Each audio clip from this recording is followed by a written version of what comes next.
So I'm still confused, Jishan, regarding this one. Why we using this one? Why we're using WinSCP. this one? When you want to copy something to your Linux machine, how you will do it? This is the tool to copy files from your like Windows machine to your Linux machine. Oh, okay. I mean, from my desktop to CentOS. Yes. If I want to copy something, so we need this one. Okay. Yes, you have to install it. Okay, install it. Everybody can see your screen, so we can do it right now. Okay, for all users or for me only? I mean, whatever, for me only. Okay, accept. And mostly everybody has a thing on a home PC. You mostly have your own. You are the only user. Right. And This is commander. yes. Okay, next. Install. Oh wait. Okay. Open WinSCP. It's in, I think it's in your taskbar. It's already open. Right side. Oh, Okay. Use IP address of your machine, Linux machine. so Jishan, yesterday we used that IP space A space S, that command on terminal in CentOS, right? So that will, I mean, Give you that the was IP for address. Linux IP address, right? Yes. Okay. If that command, I mean, on CentOS that command works, but the most generic command is if config space -a. Username, password. Yes, the username and password of your machine. You can see the port number is 22. It uses the SSH port to communicate. Okay. Okay. Login. If Yes. you trust this, yes. Okay. Okay. So on the right side is your Linux machine. Mm-hmm. On the left side, it's your Windows machine files. Right. So you can go into anything like your uh, not in the My Documents. Go to your desktop from the drop-down list. On the left side, on the top, the My Documents behind. Mm, yes, go on your desktop. So these must be your files. Okay. And this is a doc file. This Harshida underscore information. You can click it and drag there on the right side. Oh, Just you want to say like you just anything? anything you can drag it, and it's a link. It's better to send some file. I mean, you can send a link also, but if you have some file, or you can create a text file and you can transfer it, and later on you can go into your Linux machine and you can see that it's there. You just drag and drop it. Some file, any file. Okay. For example, okay. Okay. Press OK. Yes. So yes.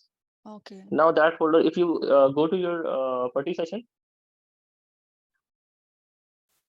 Okay, there are two. Let me close all things. And on the right side, I can see that you have pasted that on your root directory. You can change that directly also, but just log in and enter your password. Putty, right? You said. Okay. Yes, yes.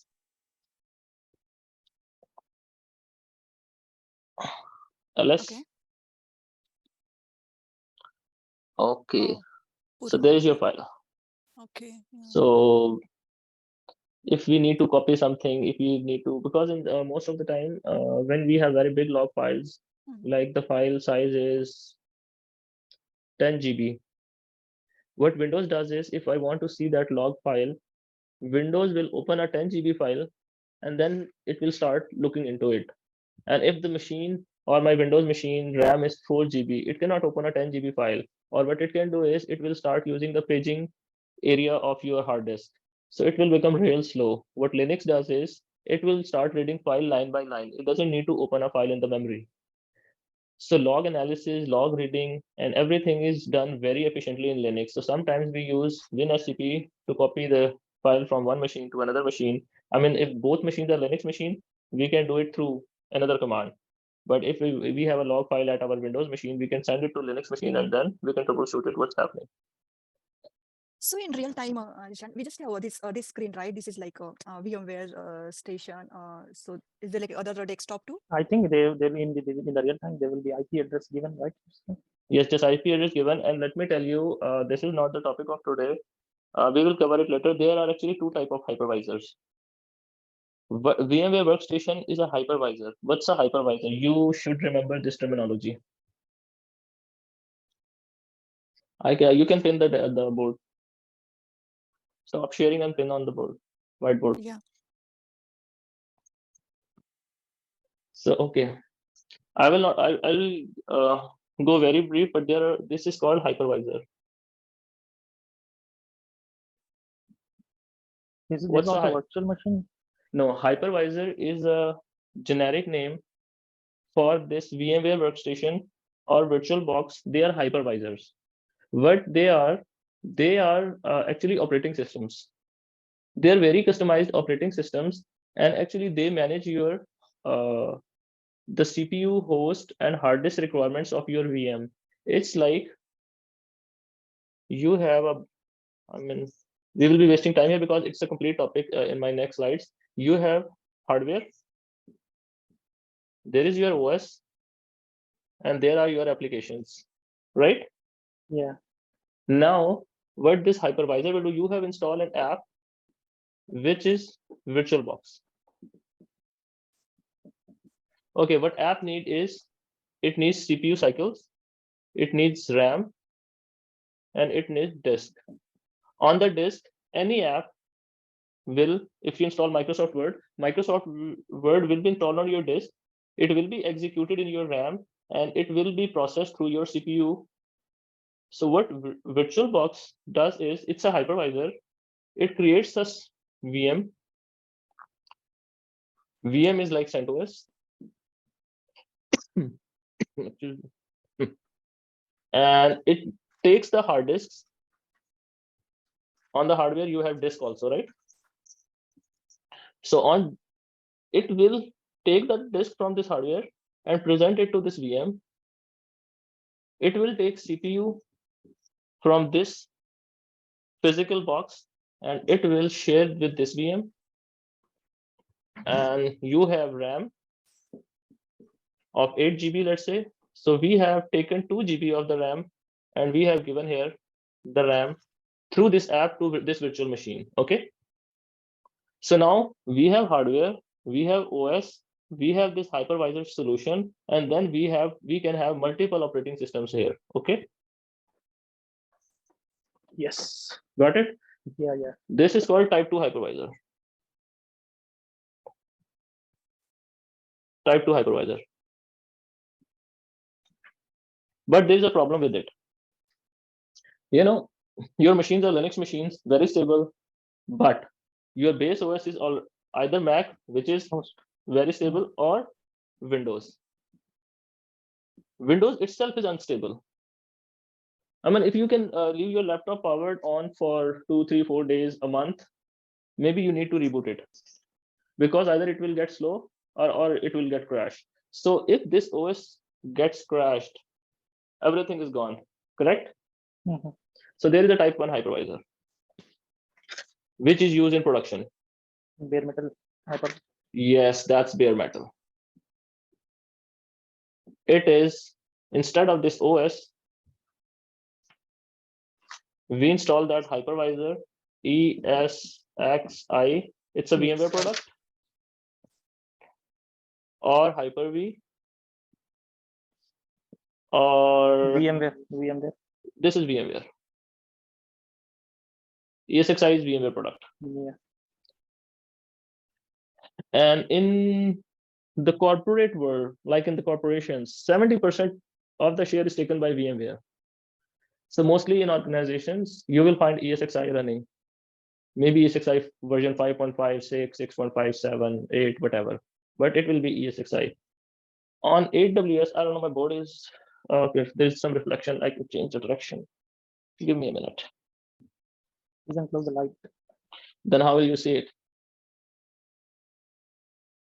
Yeah, it's visible now. Yes, this is visible.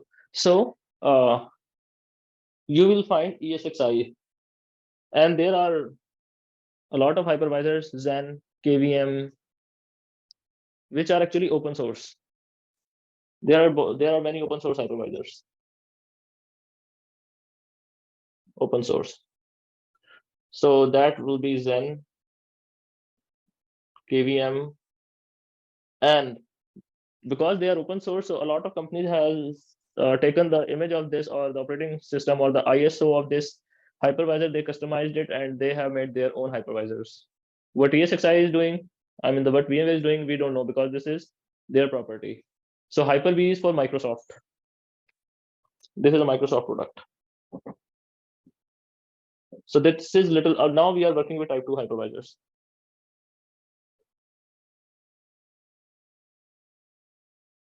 Got it? Yes. And we can come back to topic. I don't know why I have started this and who has asked the question. Okay. So today, you have practiced something on your Linux machine? Yeah, just commands. Okay. And try to Everybody open it go to quickly. your root directory.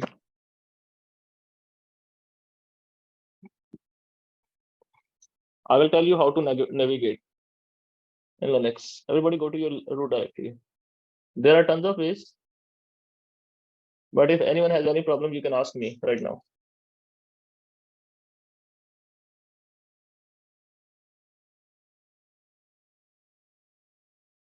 Yes? I think everybody should unmute their mics. The root If directory, possible. can you? Yes, we are there. In a Linux machine, right? On putty session, Yeah, you will not. Yeah, you will not log into your Linux machine from console again. You will take putty. Hold on. So cd root. Just a second. I'm just copying my. Anybody has any problem with this? Yeah. Okay, what's Can your I share problem? my screen? Yes, share your screen. Yeah. Okay, why I need to ask you that you have a problem? If you have a problem, you can speak. Okay. Okay, so you are here. Okay, enter a command. SU Yes, you. space minus or hyphen. Enter.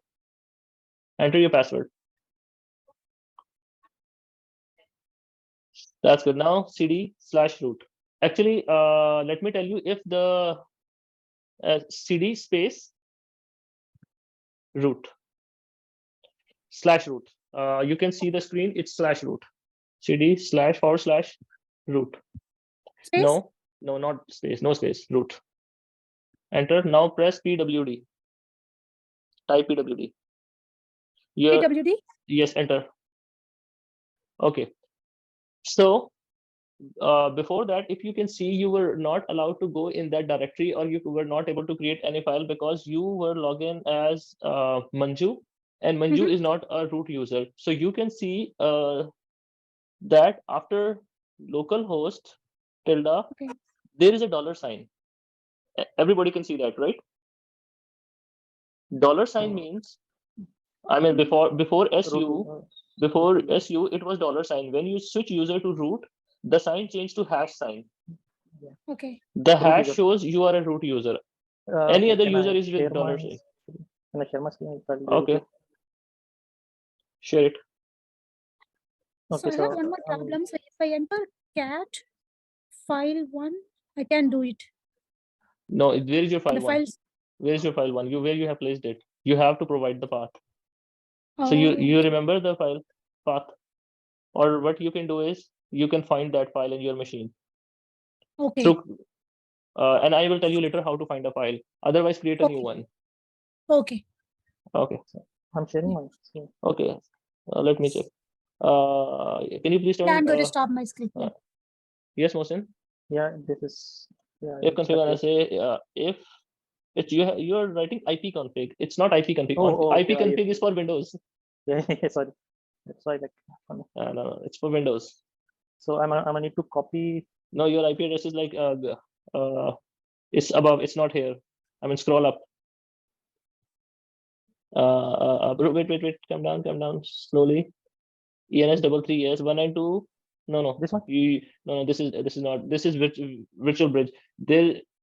Come down a bit because you have gone. It's after loop back. Yes, ENS33. Your Yeah. IP is this 192.168.132.129. Okay. You can like note it somewhere on your desktop. Not on this machine. You cannot copy paste from here to outside. Okay. I did, but I tried. Okay, it's working. So then. No, Why- you are. Correct. No. You are not. Yes. First of all, I told you yesterday. The first step is your IP address. You need to ping it. If you're not pinging it, something is wrong with your connectivity with that machine. So open timeout. Okay. You are running this on workstation. Yeah. Open your workstation. Go into your Centos machine settings. Yes, right click settings in the bottom and go into your network. It's NAT. Okay, it's NAT, so it should. Okay, change it to host only. Let's see how it. I mean, it will not have internet access, but we are not going to internet today. So host only. Okay. Go into your machine. Service network restart on the command prompt. Service. Not here. In the Linux machine. Okay. Putty. No putty in your Linux machine. Putty will work after you are able to communicate with your machine. So open workstation. No, VMware workstation. Okay. Type service space network space restart. Enter. And enter. Okay. Now again IPAS. IP space A space S. IP space A space S. IP space A space S. Actually, it's my bad. I mean, I'm so used to telling commands the shorter version. So ENS, your IP is now 192.168.223.128. Just copy paste it to your putty. Okay, where it is. It's above. Yes, a bit. Yes, 192.168.223.128. First, open your command prompt. Putty or the regular? No, the command prompt CMD. Ping it first. Paste. Ping PING. Oh, first. okay. Ping PING space. Now paste it. Enter. Yes. Now open putty session.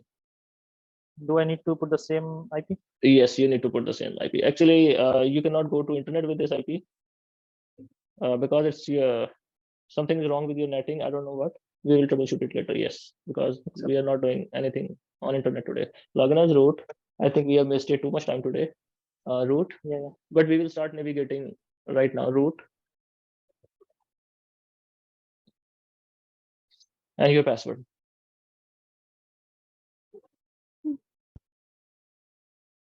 So CD/root. That's what I was telling you. ls and see the directories. Okay. So I was telling you guys how to navigate through Linux. What you do is change directory to root. You can. Okay. Then you press always pwd. So you see in which directory you are already in. Let's say press tab. I think I can share my screen. And if there is some confusion, I can let you guys know. I have my shared screen. Where's my screen? Share. Okay, this is my session. Harshda, you were asking some question. That do we need to put password every time? Yes. You see, I don't need to put it. I have just double clicked my session. It is using the username root, and it just logged in. Okay, the screen is a bit. I have not typed anything. Okay. What did you do? You just double click where? Don't worry, I will let you know. Okay. I was telling you there are other ways, but mostly we need passwords. I mean, you have to set up this. It's authenticating with a public key. So it's not authenticating through username password. And even if I try to log in through my username and password, it will not allow me, because username password is a weak authentication and I have enabled a key-based authentication. So in some environments, you will get key-based authentication. Some environments, you will get username-based authentication, which is by default. So I was telling you, if you are at root, pwd, you are at root. If you want to go at var, you are at var. Okay. Now there is this big word preserve. I want to go in this directory. Either I have to type preserve completely, or I can write pre and press tab. So you don't need to type the whole folder name. You just give the, like, I can say ker tab.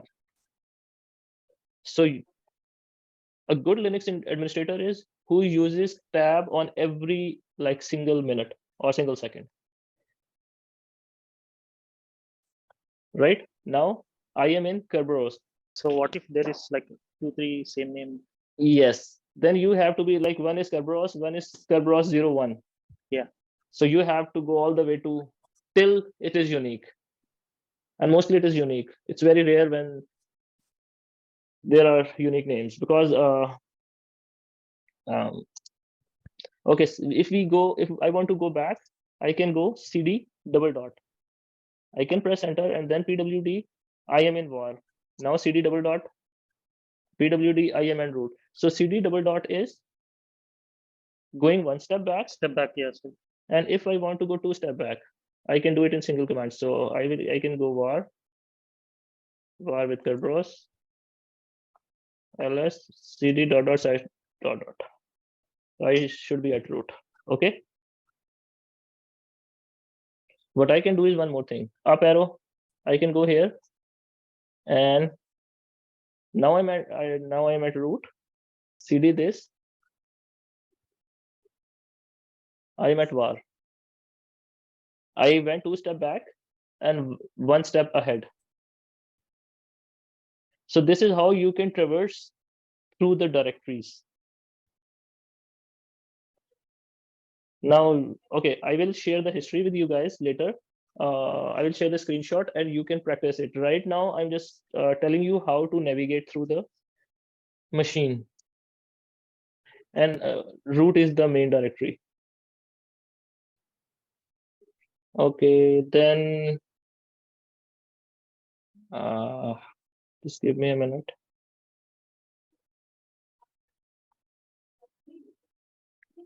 Let me see what commands we need to study today.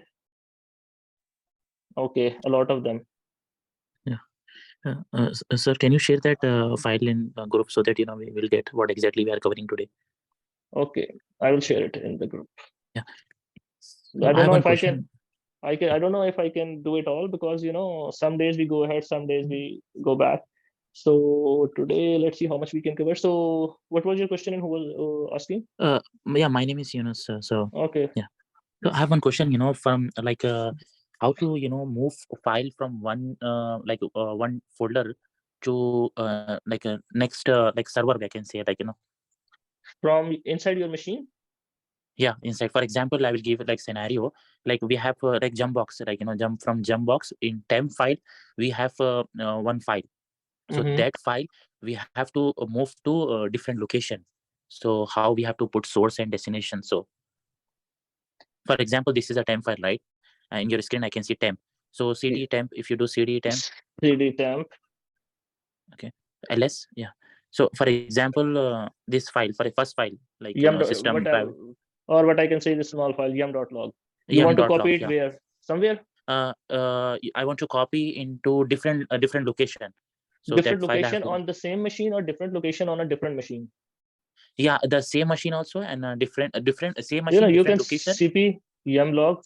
I can send it to where you want to send it to. You want to send it to root? Oh, okay. You can copy it to root. Okay. You want to copy it on some other machine, you can do is scp your file to the remote server on maybe root user @ the IP address of remote machine, maybe 192.168.1.1 colon.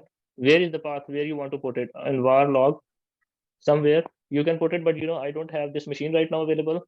So yeah, example, I got it. Best example. Through scp secure copy, you can move it to another machine. with cp, I only wrote cp_yum.log because I am already sitting in this directory. But if I go back, if I say cp_yum.log, yum.log is not there. Okay. Yeah, so then I will give temp yum.log complete file name and then root, and it's already there, so I will replace it. So Any if you possible, are, can we copy multiple files at the same time? So we have to put comma, or we can, we can do it. no. Let's say I am in cd_tmp. I have file touch file 1. Okay. cp file 1. Comma. No, it's already one file, so I am making a copy.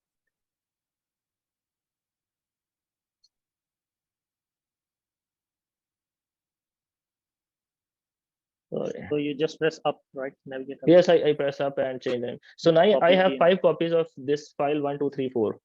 Okay, what's the common word here? cp. File is the common. File. Anything other than file, static means the file should be there and it will ignore everything else. Okay. Or I think I'm not able to explain it. What you will do, you will find you are copying multiple files if the file names are same. Oh, okay. Got it. If you put like a star after file, so anything comes after file, it is ignored, and all these files will be copied to your root directory, and we can see that root, you have file 1, 2, 3, 4, 5 all there. Okay. If you have files starting with different name, you have to manually copy and paste them. Got it? Yeah. Because it's command line, you can select. You cannot use a mouse to select anything. So everything you have to type. Yeah. So sir, my question is that you have shown that the file name with the same name, but if it's a different name, so we have to copy individually. Type it again and again. Yes. Or you can mostly the files are in some folder, right? Yeah. So you can copy the complete folder. Oh, okay. Got it. So folder copy is very easy. So how to copy a folder? Let's say I will go in temp again. Unless I will hit mkdir make directory. Let's say backup. Okay, I have created ls backup folder. This is a folder. Let's say I don't want to copy the file. I want to move the file in backup folder. Okay, got it. Yeah. Okay, so these files are not here. They are not now in backup because I have used the move command. So I have moved all the files here. So now there is a folder in which I have thousands of files. So I can say is backup to root. Let's see what it does. Actually, it's saying I cannot. So I will use a switch. -r. -r means recursively. If you're copying a file, it will do it straight. If you are copying a directory has multiple files in it. So CP is run recursively. I mean, in the background, it will copy each and every file. So we use -r switch. Okay. Everybody with me? Yeah. Then yes, sorry, I was talking on mute. Yes, sir. If I want to, let's say I am on this machine, or if I want to preserve the permissions, this file has what? ls cd backup ls -ali. This file has some permissions: read, write, read. It is with honor root. If I want to say, okay, preserve the permissions also. So yeah, I can use another switch, RP. Like if you're copying something from one directory to another directory, and that there is some file you think it's case sensitive, and I am the root user, and the file is with owner of, let's say, Mohsin. Its owner is Mohsin. So when I am copying a file, there is a chance that because the new file is created, so it will be created as root user. So if you want to preserve the permission ownership, you use RP switch, -r -p. Okay. And there is a value for R that you and R is for recursively, P is For- for permissions, preserve permissions. okay. And the other command is pwd history cat. Everybody knows what cat does, right? Yeah. Everybody Yeah, knows view. what touch does. Yes. Yeah, create file, Create a Create file. file. Everybody knows what mkdir does. Make a directory. folder. Okay, good. Directory, yeah. CP move. We will ignore tailhead right now. Touch cd find less. Okay, find. How to find a file? Okay, I know I have a file. The name of the file is file1. I don't know where is it. Where it is. Find. Where to find? Okay, if I know it's in OPT or it's in USR or var or root, so I can say it's in root. I need to search the root. It will be a bit precise, but if you have no clue, then you starting structure of a Linux file system is slash. Okay, so you will say, okay, I don't know where it is, so I will start the whole Linux machine minus name. What's the name of a file? It's file. Okay, I don't remember what's in front of a file. It was a file one I wrote, or I wrote date. So I will say I don't remember, just ignore. I just remember file Star. Yeah. star. So it will start searching the whole machine for that file. So, like where is the file? Like, in any name, is the file name available? He will pop up here. No, there is no concept of pop-up because it's command line. There is no pop-up. There is no graphical user interface. Everything here is, it will tell you. I have become more specific right now. I said root because there are a lot of files, and that's why the list was very long. So you have to find in those all files. Find So- space slash then folder name, like Find. root, wherever it is. Yeah. Find first, then the location in which directory and its subdirectories you want to find, then minus name and the name of a file. So it is telling me the file is placed at root file 1, file 2, file 3, file 4, file 5, and then it is already there in backup. So this file is placed in root directory also and on the backup directory also, right? So that's how you find a file in your machine. Okay, if I am finding it in etc, I know it's not there, but let's see. I know it's not there. So etc, these files are not there, but all other files it has shown me with the name file. Or you can go without static. It has done nothing. Because you are now going to file the specific file. You're not typing any static. So it will be like, it will search only file. Then I have to type file 1. It will tell you where file 1 is. Got it? Either exact name or statics will work. So static means ignore anything after file or after the keyword you are giving it.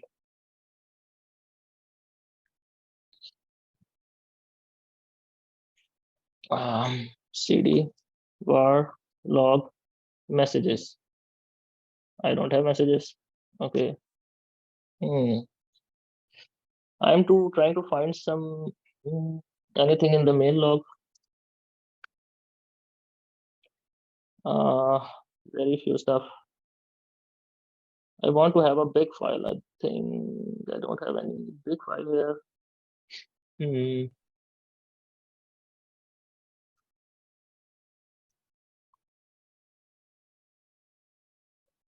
Maybe this one looks good. Yeah, this one is better. So this is a file. Yep, it's a big file. You can see it. I am going and going and going. It's a very big file, okay? But I want to see the last 10 lines. Let's say let's assume this is a log file, and I have an application which is giving me some error, and I want to see the last 10 lines. So I will tail the 10 lines. Okay, tail is like, how to explain tail? I mean, Head is top and tail is bottom. It's like alligator, you have head and you have tail. So tail means you are reading the file from the end. From the latest, right? From the latest. I mean, what's your latest information? It's the line 5. Line 5. Yeah. So I want to read from the end, like backward. So if Yeah. I do a tail 10, it has given me the last 10 lines on that very big log file. Oh, tail minus 10 and file name. 10 minus 10 means 10 lines of this log file. So what if we put head -10? It's the first 10 lines. Okay, that means there is head and tail both. There is head and tail, and there is a command tail minus F. If I do it, The last. no, it is the live log. Oh, the current. Live log means whatever is changing, it will be printed on my screen and I will see what's going wrong. I mean, because nothing is actually, yes, you can see the line just changed. If it's visible to you guys. There is time. It's warning, guest info, missing this device name VMDK mapping unavailable for boot. FS name dev SDA1. It's some information and it's like, okay, I'll press some enters so that if there is some new entry, you can see it. It's a live view of your log file and we need it a lot. So just give few seconds and any new entry will pop up here. I'm waiting for that to happen. Yes, you can see that. This is another warning, right? Everybody with me? Yeah. So that's how you read, you tail. I mean, everybody will ask you to read the log file or tail the log file. This is what tail does. You do it, Control C. You read the file like this. Okay, if I want to search some parameter inside my file, and my file is very big. Let's say I want to say, read this file. Okay, and I am interested in very specific keyword, like I want to, this is one command, then you enter pipe sign. And then I will enter another command, grep. Grep will grep a word. The word is VMDK, whatever.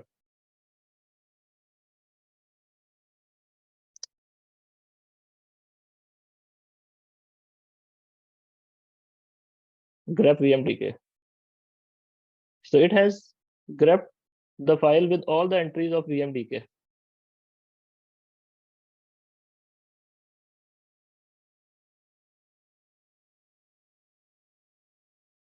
Got it? You can say, I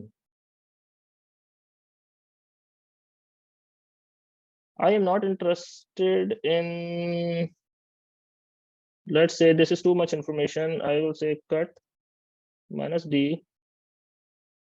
My delimiter is this, minus F1.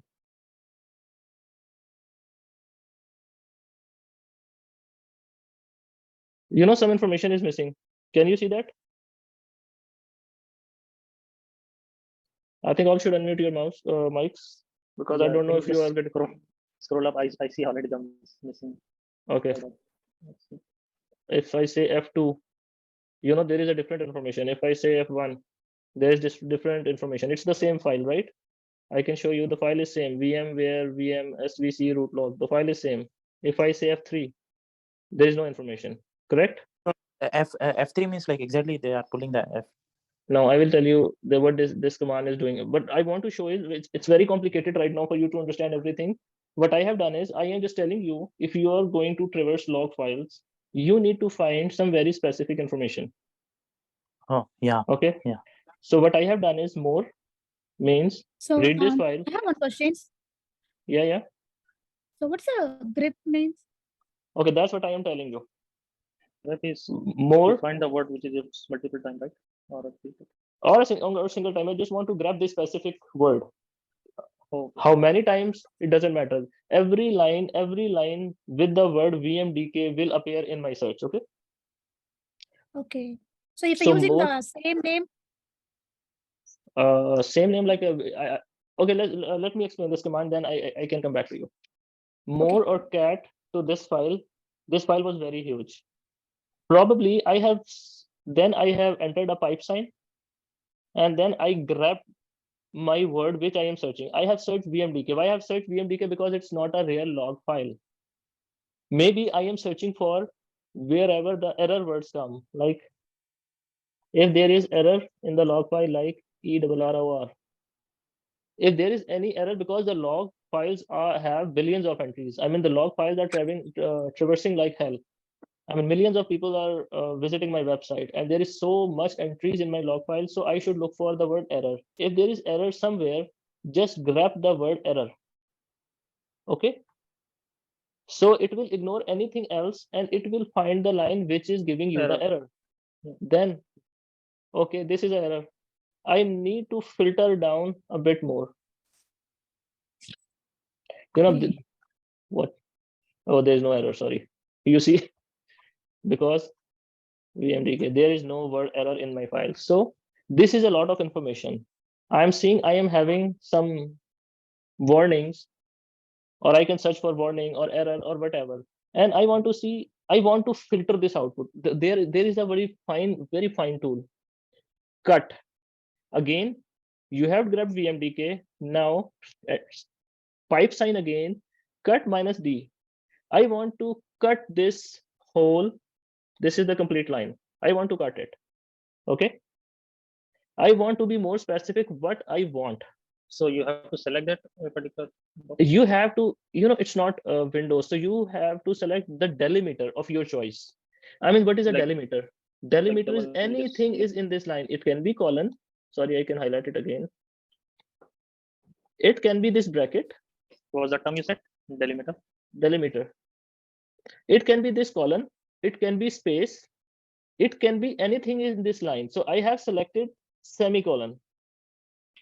So field 1 is if there are multiple semicolons. Okay, I have 2 semicolons, I think, total here. Yes. So field 1, what I did was, cut minus D delimiter. If the delimiter direct, some delimiters don't need this inverted quotes, and like you can write it right away and it will work. But semicolon, and there are some special characters which need inverted commas. Now, if I press F1, so it will show me whatever comes before semicolon, because I have only one semicolon. F1 means this whole column, everything here is column 1 or field 1. If I say F1, VMDK and everything is gone. I can do it again. The last word was name before colon, right? This device name. I can do it again. This device name. Everything after semicolon is gone. Correct? Okay. Yes. If I say field 2 start with VMDK. So there it goes. Right? No, I want to further find something. I can, okay, no. I want to search another delimiter. I want to use space as a delimiter. Cut minus D space minus F1. Nothing. F2, only VMDK. F3, mapping. F4. Why I'm doing this? Sometimes someone is attacking us, and I only need to know the IP address of the attacker. So in this very big log file, I mean, let's assume this unavailable is the IP address. Okay. So where is the word unavailable in this file? Just tell me. I don't know. Where is unavailable word? I don't know. Correct? But when we start applying filtering, we get the specific information what we need, and this is how we traverse the log file and we take out what we need. So there are a lot of things you can wait a second. Unavailable. You can do the sorting. Sort minus n. It's the same word, so it will sort UNIQ. It was UNIQ, I think. Minus C. Yes, minus C. So there are 1, 3, 5, 8 times occurrence of word unavailable. So this is in alphabetic manner. And it's in alphabetic. Sort minus sense means you can sort it, and then you can, I mean, before sorting, actually, if you want to get the, if you want to like search the uniqueness, then first you have to sort so they become available in alphabetical order, and then you can like search the uniqueness, because it works like if it finds one word more than one times, it will add a counter here. So we have 1, 3, 5, 8 lines having the word unavailable. Okay, what's the practicality? You have a website is having some attack, or something is fishy, or there is one user who is trying to like doing a DOS attack. I'm not saying distributed denial of stack, they are very complicated attacks. It's simple DOS attack. So what you can do is you can go in your log files and you can search your complete all the users IP address. You can sort them and you can see the uniqueness. Okay, this one guy is hitting my website 10,000 times. So probably I should block that user on my firewall, or that IP address on that on my firewall. It's just a lame example I'm giving you. So there are a lot of ways you can read, search, grab, cut, awk. There are a lot of switch you can use in a single command. Pipe, grab, pipe, grab, pipe, grab, pipe, grab, pipe, cut, pipe, sort, pipe, unique, whatever you want.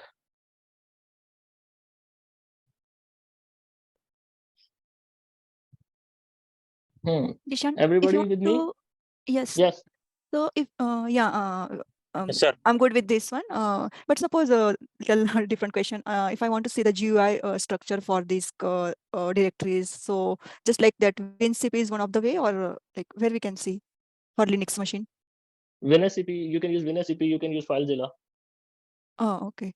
But right now, No, these are WinCP, right? are the third-party tools only. But I mean, But we they can turn see that. there, right? This is a Yes. directory. There is a file there, right? Whatever we are doing operation here, it's So automatically you can saved see there, that right? here. Why don't you see it from the Linux ls-al? You know, Yeah, I'm just these like, are directories and these are mhm. files. Wherever there's a D, I think I should remove the inode number. So this is D, it's directory. And in Linux, the directory color is different. The file color is different. So it's very easy to visible. And one more thing, CD, TMP. So you see this is a green color. This green color it means it's a shell script. It's some code inside it. There is some code inside it. So green color is for the code, but in most distribution, you will see everything white. So, this .log, it doesn't mean that it needs .log to understand that it's a log file.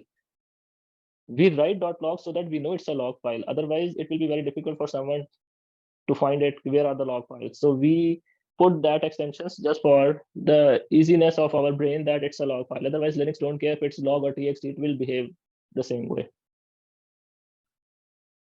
So now touch cd find last view cat more rm. Today it's enough rm. So you have not asked, we have created a file, how to remove it?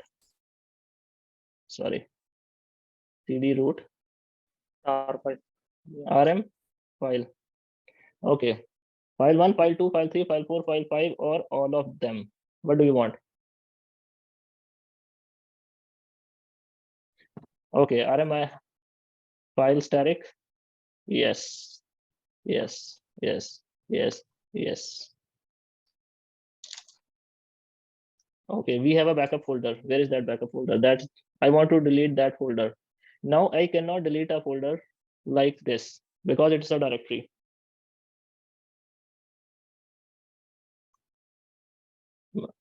Okay, rm minus r backup. It will ask me 5 times. You want to delete this file? You want to delete this file? There are 10,000 files. I will have to type yes 10,000 times. Okay. So it will be very easy for you to like press y every time, right? 10,000 times.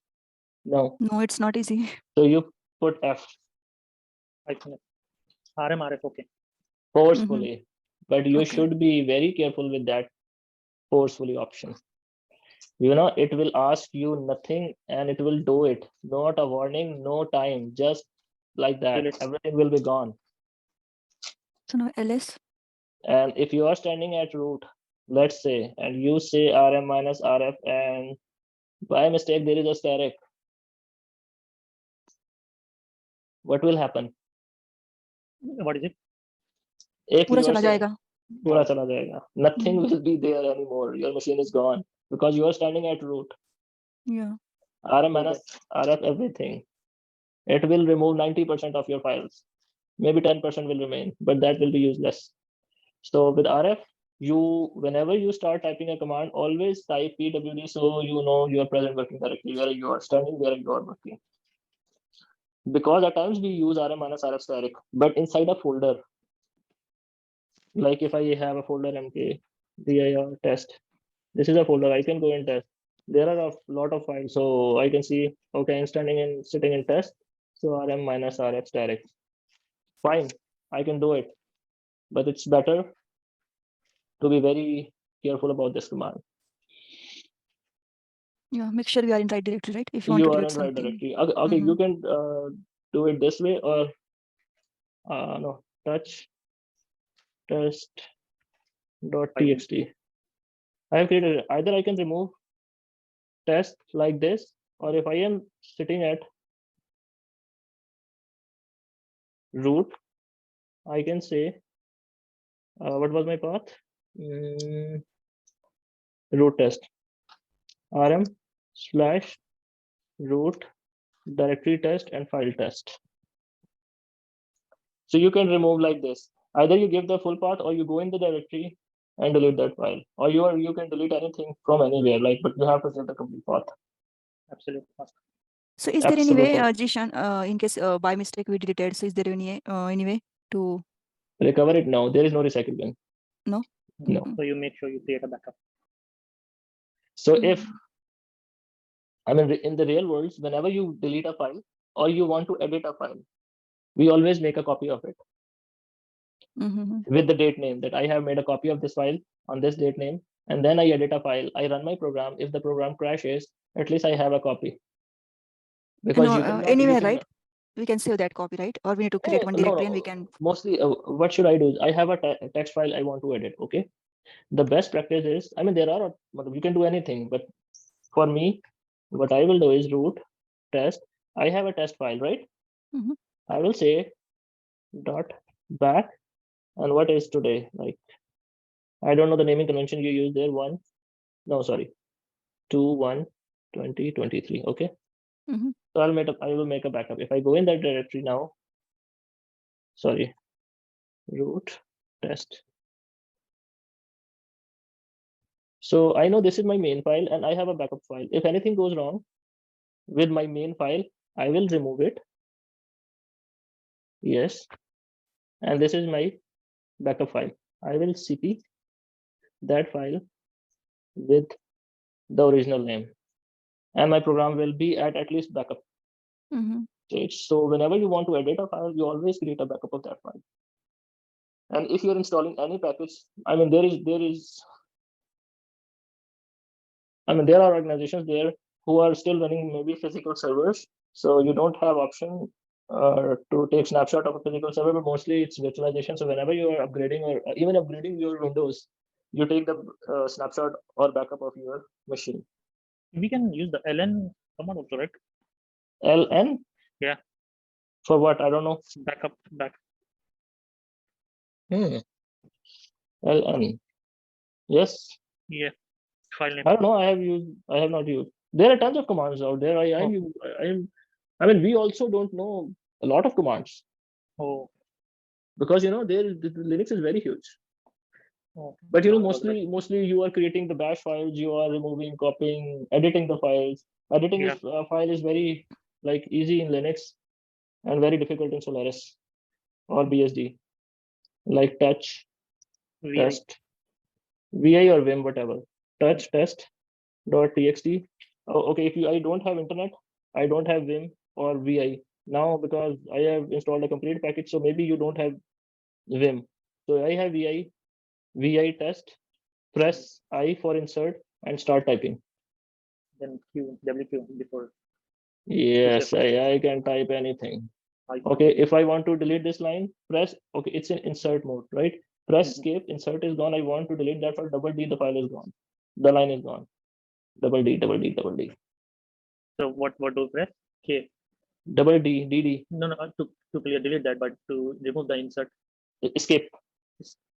Skip? And when ESC, escape, okay. ESC, escape. Okay. And then when press escape, press colon, press right, press quit, press Quit, exclamation, enter. the colon WQ exclamation, enter, and your file is saved. Let's see the file is saved with this setting. Okay. Yeah. So today what you will do is you will use the text editor and you will get yourself familiarized with how to write a new line, how to delete a line, how to save a file, do it multiple times so that your You can start because you know we will be making and editing a lot of files later. So make sure you are good with VI or Vim, whatever your choice. I go with VI always. I don't know. Maybe it's the oldest one in the market, and I am pretty old. So I always prefer VI, but I think the young guys, maybe they can try Vim. You're right. Vim text. I mean, I'm not. What's the difference with Vim? And it's the same, I guess. No. There is some more information, which line number you are. Okay. This is a very fine information. It will tell me the line number. But I can set the numbers here. So I don't mind working with VI. We can navigate through our keys, right? HK, JL. Okay. You want to, let's say I have what? No. If I say I have insert multiple files, I want to go on line 10, colon 10. I am on line 10, colon 20. I am on line 20. Why we use, whenever there is a program and it crashes, it always tells you I have crashed or I am crashed because of this file, because this file is having some entry on line number 100,000. So you will not press 100,000. You just say, okay, go on line 100,000. Okay. So copy some file through WinSCP and start editing it. Okay, if you don't want to save a file, colon Q exit, colon Q sign of exclamation. Okay. If you press W, it will write an exit. If you will do Q and exit, you will just exit the file without saving anything. Okay. There are a lot of things you can do. I mean, colon %s, search the word dash and replace this with ZWSHC and Zishan /G. So it will, how many entries we have with dash? 1, 2, 3, 4. Dash is replaced with Zishan. Search and replace. Okay. And how we do the save and quit? WQ, right? And then again escape, There's a WQ exclamation sign, and then I open the file. It's at the as it is. So Okay, you so can do search and WQ. replace. You can search a keyword. You want to search a keyword, just type / find Zishan. So it will find you Zishan. I mean, you can do everything from command line.